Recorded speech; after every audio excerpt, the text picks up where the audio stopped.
అన్నిటికంటే ముఖ్యం controllers, Motors, EC converter, total, brake pads, breakers, ఇవన్నీ కూడా మీరు ఎప్పుడు కూడా లో క్వాలిటీ అసలు వాడదు. ముఖ్యంగా కంట్రోలర్స్, మోటార్స్. చాలామందికి తెలియని విషయం ఏంటంటే అందరూ కూడా మాకు 3000కి వస్తుంది, 2000కి వస్తుంది, 1500కి వస్తుంది అని రకరకాలుగా చెప్తారు. ముఖ్యంగా ఎలక్ట్రికల్ పార్ట్స్లో మీకు తెలియంది చాలా క్వాలిటీస్ ఉంటాయి, చాలా లో క్వాలిటీస్ ఉంటాయి. చూడటానికి అన్నీ ఒకేలాగా ఉంటాయి, కానీ క్వాలిటీ విషయంలో చాలా వేరియేషన్స్ ఉంటాయి. అందువల్ల మీరు ఎప్పుడైనా కానీ కంట్రోలర్స్ అవి జెన్యూన్గా వాడుకోండి. చీప్ క్వాలిటీ అసలు వాడద్దు.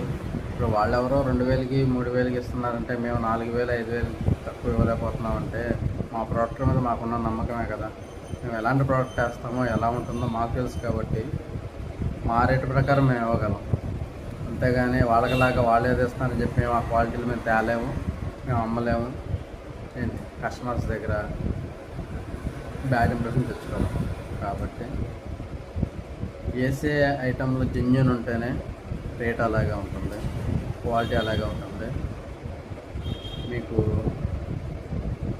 పర్ఫార్మెన్స్ కూడా అలాగే ఉంటుంది. కాబట్టి అవన్నీ చూసుకొని మీరు జెన్యూన్గా ఉండే క్వాలిటీని మాత్రమే వేసుకోండి. కంట్రోలర్స్ కానీ, మోటార్స్ కానీ, డీసీ కన్వర్టర్స్ కానీ జెన్యూన్ పార్ట్స్ వేసుకోండి. లో క్వాలిటీ వేసుకోవచ్చు, మీరు ఇబ్బంది పడద్దు, మమ్మల్ని ఇబ్బంది పెట్టద్దు.